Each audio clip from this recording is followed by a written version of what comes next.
بتا تو رہی۔ اس کی آواز دبنے لگی، دل کی دھڑکن تیز ہو گئی۔ وہ اس کا جھوٹ پکڑ رہا تھا۔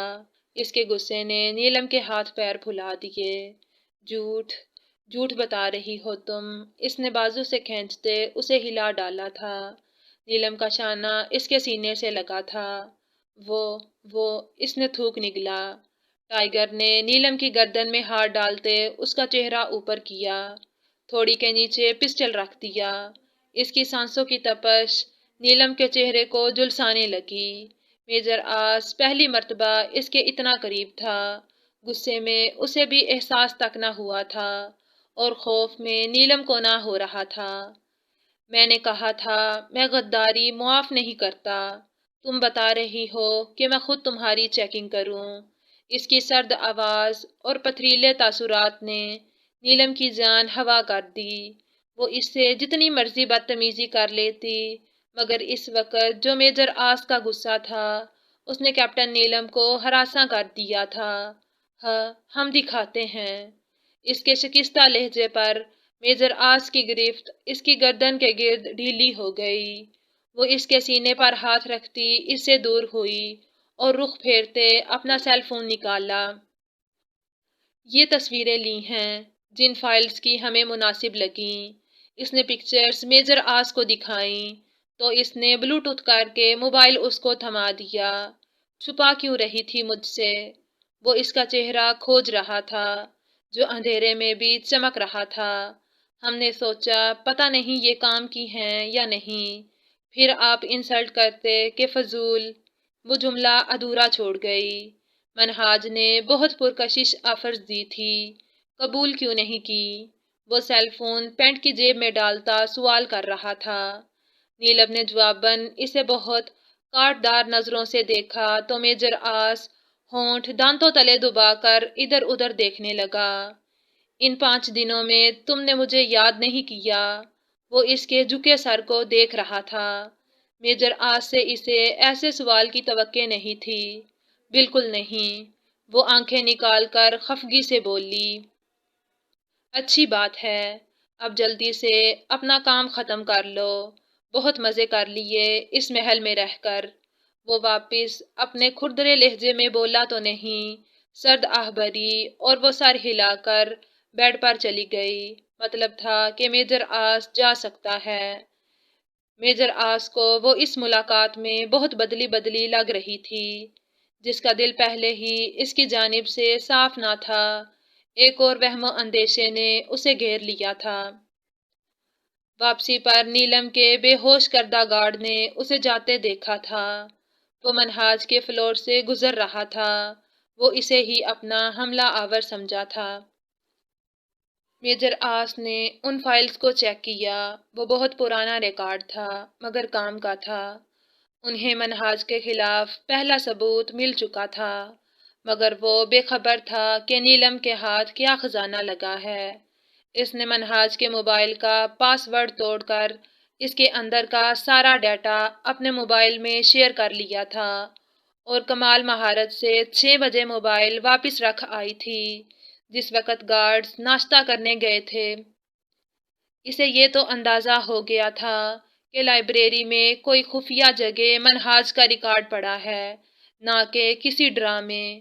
اس نے منہاج کو جو گھڑی گفٹ کی تھی اس پر کیمرہ لگا تھا، جس کی وجہ سے اس نے آج رات منہاج کی اسٹڈی کا راز پا لیا تھا۔ وہ اسٹڈی میں داخل ہوتے دروازہ لاک کر کے آگے بڑھا، ایک بک شیلف کھسکایا اور اس کے پیچھے موجود دیوار کو ہتھیلی سے دبایا تو وہ کھلتا چلا گیا۔ اس کے اندر بہت ساری فائلز اور سیڈیز پڑی تھی۔ ایک اور لاکر موجود تھا جس پر فنگر پرنٹ لاک تھا۔ اس میں ایک لیپ ٹاپ موجود تھا۔ ہاں تو تمہارا راز پتہ لگ ہی گیا، منہاج ازدحاق، نیلم نے خود کلامی کے انداز میں کہا۔ وہ اپنا پاکٹ لیپ ٹاپ بند کر کے لیٹ چکی تھی اور آگے کی پلاننگ کرنے لگی۔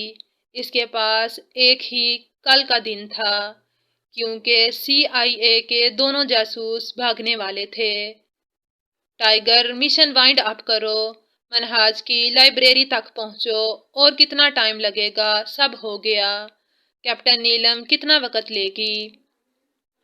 اب ایجنٹ آکاش نے کرنل ذاکر کو امداد بلوچ کا بتا دیا ہے، کچھ دن تک تو وہ بھی پکڑا جائے گا۔ کیپٹن نیلم سے کہیں میورک اور منہاج کا ریکارڈ دے۔ ISI کے ڈائریکٹر جنرل نے میجر آس کو کہا، سر وہ کوشش کر رہی ہیں، جیسے ہی کوئی انفارمیشن ملتی ہے وہ دے دیں گی۔ چند فائلز، 4 فائلز، انہوں نے سختی سے میجر آس کی بات کاٹی تو وہ پہلو بدل کر رہ گیا۔ تم سے باتیں کرنے کی اتنی عادت ہو گئی ہے، اب ڈر لگتا ہے کہ اگر تم بھی چلی گئی تو کس سے اتنی ڈھیروں باتیں کیا کروں گا؟ تم میری کہانیاں سن کر بور تو نہیں ہوتی؟ وہ پوچھ رہا تھا۔ تم ایک ہی بات کرتے ہو کہ تمہاری اپنی بہن سے بہت دوستی تھی، وہ بہت اچھی تھی۔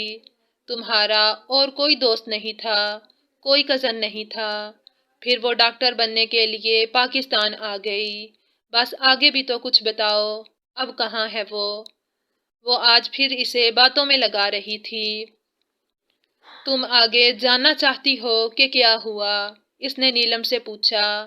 ہاں، وہ اس کے سامنے کافی کماغ لیے بیٹھی تھی۔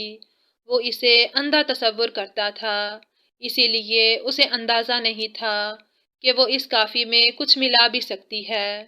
مجھ سے نکاح کر لو۔ اس نے اتنی آسانی سے بم پھوڑا تھا۔ اس کے کان میں ایئر پیس لگا تھا۔ میجر آس کافی پھٹتا ان کی گفتگو سن رہا تھا۔ اس کے ہاتھ سے مگ چھوٹ گیا۔ میم بشرا جو رپورٹ کو فائنل ٹچ دے رہی تھی، ساکت نظروں سے میجر آس کو دیکھنے لگیں۔ پانی پیتے انس کو کھانسی آنا شروع ہو چکی تھی۔ اوہ مائی گاڈ، اوہ مائی گاڈ، یہ کیا کہہ رہا ہے؟ یہ انسان ہے کیا بلا ہے؟ وحشی جانور کیا بکواس کر رہا ہے؟ میم بشرا ایک عورت تھی، وہی اس وقت نیلم کے جذبات سمجھ سکتی تھی۔ وہ غصے سے بول رہی تھی۔ میجر آس نے ہاتھ میں تھاما چمچ زور سے سنک میں پھینکا اور لمبے لمبے ڈگ بھرتا اندر اپنے کمرے کی جانب مڑ گیا۔ میم بشرا اور انس بھی کچن میں اسے کمپنی دے رہے تھے۔ کیا کہہ رہے ہو تم؟ نیلم گھبرا سی گئی تھی۔ اس کی آواز میں لڑکھڑاہٹ تھی۔ منہاج صوفے سے اٹھ کر اس کے پاس آیا اور اس کے پیروں کے پاس گھٹنے ٹیک کر اس کی گود میں پڑے ہاتھوں کو پکڑتا بولا، میں بہت برا انسان ہوں، بہت وحشی، مگر اس دنیا کے لیے میں تمہارے لیے بہت اچھا ثابت ہوں گا۔ میں تم سے بہت محبت کرتا ہوں، بہت زیادہ، اتنی کہ تم سوچ بھی نہیں سکتی۔ سب چھوڑ دوں گا تمہارے لیے، سب کچھ مل کا، یہ اسمگلنگ، یہ ملک، سب کچھ، کہیں دور جائیں گے، صرف میں اور تم ہوں گے۔ اس نے نیلم کے یک ٹھنڈے ہوتے ہاتھ اپنے دونوں گالوں پر رکھے تو وہ مچل گئی۔ اس کی گرفت سے ہاتھ نکالنے کو وہ میجر آس کی منتظر تھی کہ وہ اسے کوئی تجویز دے گا۔ انہوں نے تو خواب میں بھی نہیں سوچا ہوگا کہ وہ اتنا سیریس ہو جائے گا۔ وہ اسے ایک دہشت گرد سمجھتے تھے، مگر وہ جذبات رکھنے والا شخص تھا شاید۔ ہاتھ چھوڑے ہمارا، وہ چلائی، میں تم سے شادی کرنا چاہتا ہوں۔ تمہیں یہ بات سمجھ کیوں نہیں آ رہی؟ تم کب تک ایسے یہاں رہو گی؟ میں تمہیں اپنے ساتھ ہمیشہ ہمیشہ کے لیے رکھنا چاہتا ہوں۔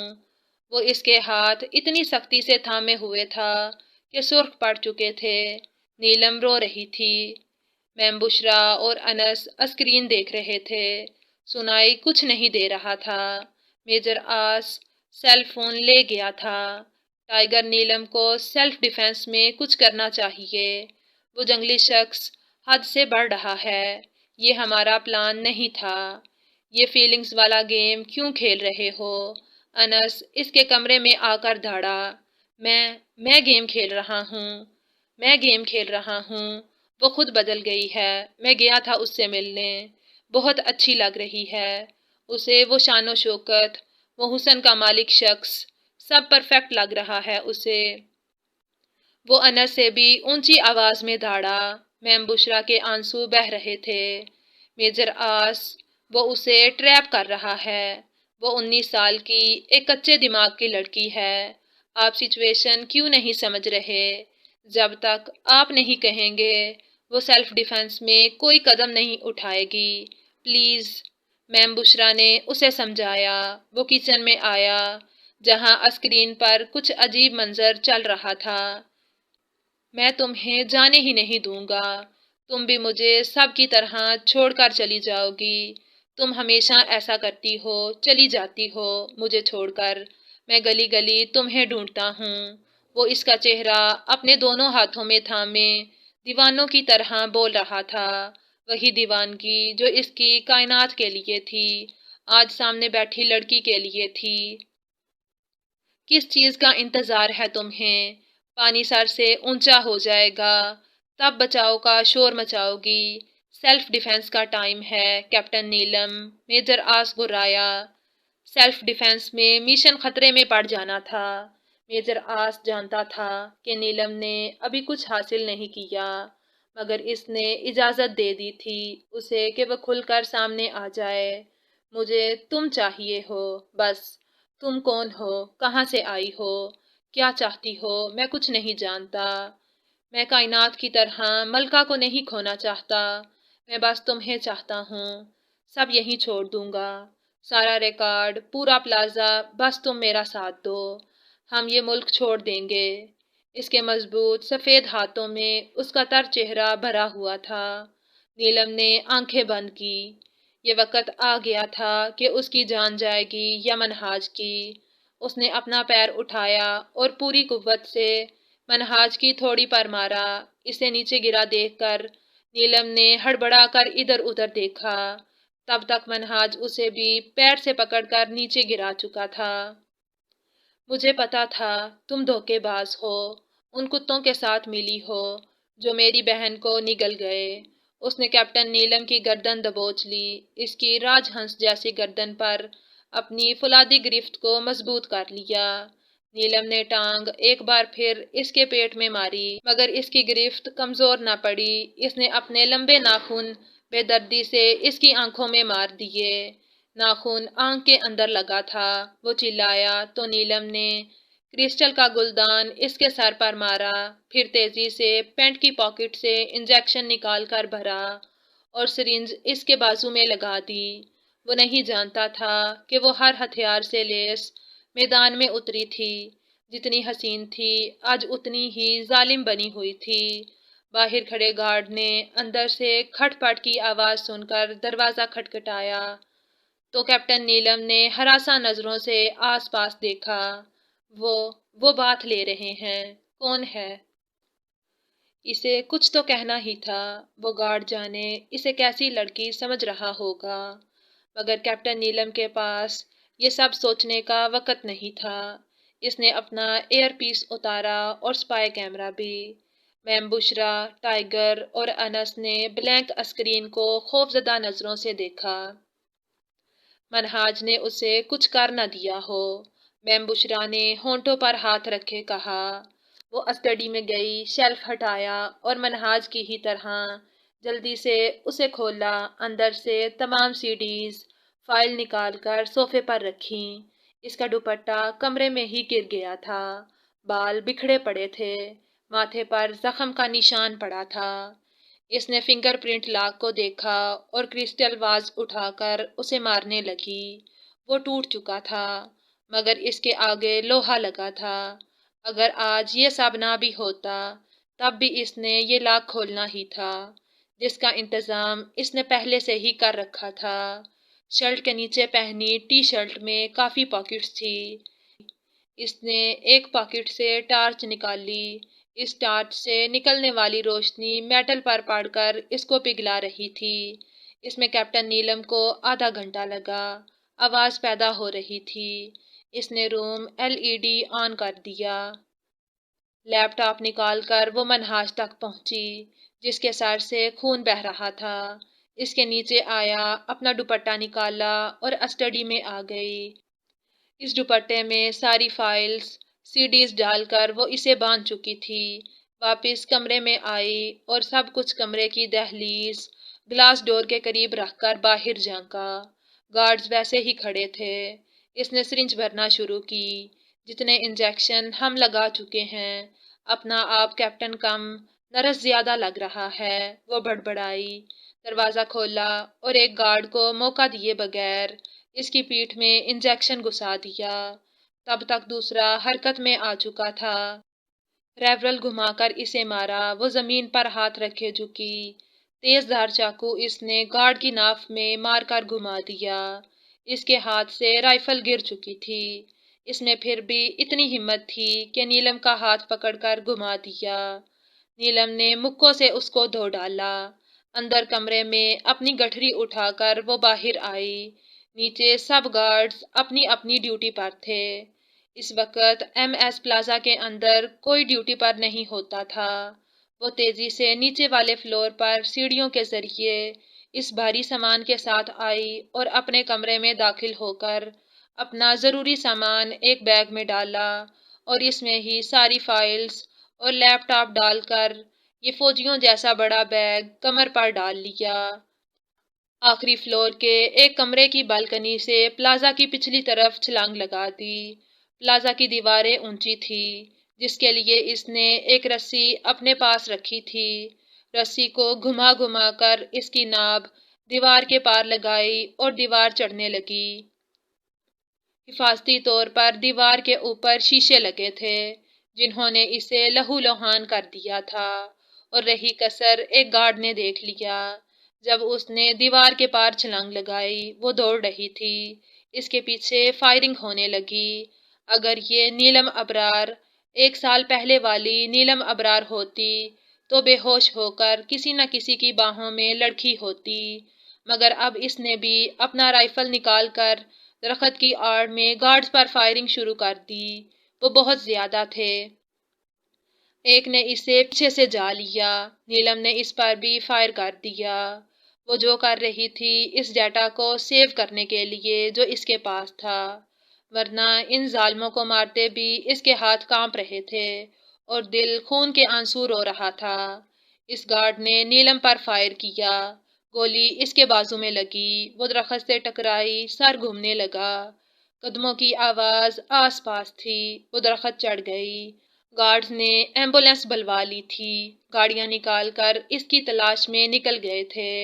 پیٹر اور میورک کے کمرے سے اس نے آڈیو لسننگ باگ ڈیوائسز بھی اٹھا لی تھی، جو اس کی پینٹ کی جیب میں بمشکل پوری آئی تھی۔ انہیں نکال کر بیگ میں ڈالا۔ 4 بج رہے تھے۔ آسمان پر سرخی پھوٹنے والی تھی۔ گارڈز جا چکے تھے۔ اسے دور کھڑا ایک شخص نظر آیا۔ میجر آس اس نشانے کو دبا رکھا تھا، جس میں گولی کا درد یوں محسوس ہو رہا تھا کہ اندر کے حصے میں آگ لگی ہو۔ اس نے درخت سے چھلانگ لگائی اور بائیں طرف بھاگ گئی، جہاں جنگل ہی جنگل تھا۔ اس کا دل کانپ رہا تھا۔ وہ گر رہی تھی، چل رہی تھی، پھر گر رہی تھی۔ جنگل کے بیچ کچی زمین دیکھ کر اس نے نکلتے سورج کو دیکھا اور ایک لکڑی سے کھودنا شروع کیا۔ بازو درد سے چلا رہا تھا، مگر وہ کان نہیں دھر رہی تھی۔ زمین کچھ گہری ہوئی تو اس میں بیگ ڈال کر وہ اس پر دوبارہ مٹی ڈالنے لگی۔ مٹی ڈالتے ڈالتے وہ اور بے دم سی ہونے لگی۔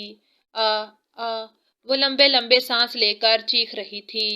آ آ وہ چیخنے کے بعد وہ رونے لگی۔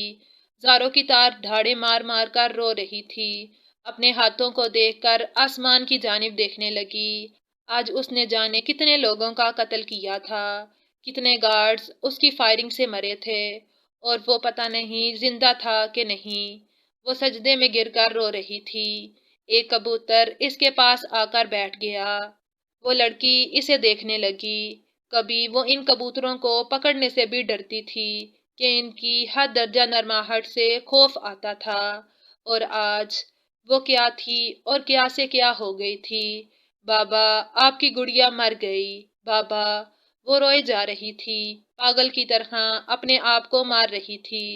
اس کی جگہ کوئی اور ہوتا تو جشن منا رہا ہوتا، مگر اسے رونا آ رہا تھا کہ اس کی وجہ سے آج کتنے لوگ مر گئے۔